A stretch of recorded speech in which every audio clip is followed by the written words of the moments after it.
This lesson is about the layers of the Earth. The Earth has 4 layers. They are the crust, the mantle, the inner core, and the outer core. In this lesson, you will learn about the characteristics of each layer. Let's start at the surface and move downward. The crust.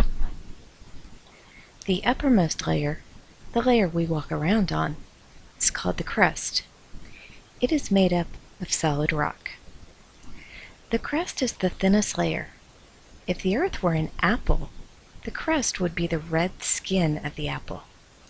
If the Earth were a boiled egg, the crust would be the eggshell. The crust is the coolest layer. The temperature ranges from air temperature on the surface to 1600 degrees Fahrenheit as you go deeper. There are 2 parts to Earth's crust, a land part and a water part. The land part is called the continental crust. It is mostly between 10 to 25 miles thick, although it can be up to 45 miles thick in some places where there are tall mountains. It is divided into 6 continents: Eurasia, which is Europe and Asia, Africa, North America, South America, Antarctica, and Australia. The part of Earth's crust that holds water is found at the bottom of the oceans. It is called the oceanic crust, and it is between 4 and 7 miles thick. The oceanic crust is holding the oceans on top of it. The mantle. The next layer down is called the mantle. Like the crust, the mantle is made of rock. This rock is much hotter in the mantle, though. Temperatures in the mantle range from 1,600 to over 7,000 degrees Fahrenheit. The mantle is the thickest layer out of all 4. It is 1,800 miles thick. The very top of the mantle, the part closest to the crust, is made of firm, solid rock. As the mantle gets deeper, the rock gets hot enough to just barely start melting. This melted rock, called molten rock, can ooze and flow, kind of like oatmeal. This ability to flow is called plasticity. Plasticity allows the molten rock to move around underneath the crust. In fact, it moves the crust. The cores. The center of the Earth is called the core. It is divided into 2 parts, the inner core and the outer core. Both parts of the core are made of metal, mostly iron and nickel. The outer core is about 1,400 miles thick. The temperature of the outer core ranges from 7,000 to 9,000 degrees Fahrenheit. This temperature is hot enough to melt the metal.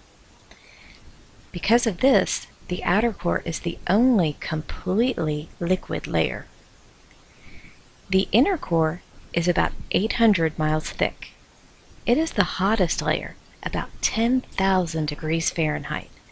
But this deep inside Earth, there is a lot of pressure from all the layers above.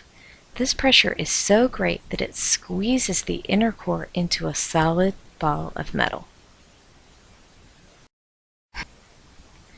The lithosphere and the asthenosphere. In addition to Earth's 4 layers, there are 2 parts that we call the lithosphere and the asthenosphere. Both of these parts are made of rock. The difference between them is the form that the rock is in, solid rock or molten rock. The lithosphere contains solid rock. This contains all of the crust as well as the very top of the mantle, where the rock is still solid.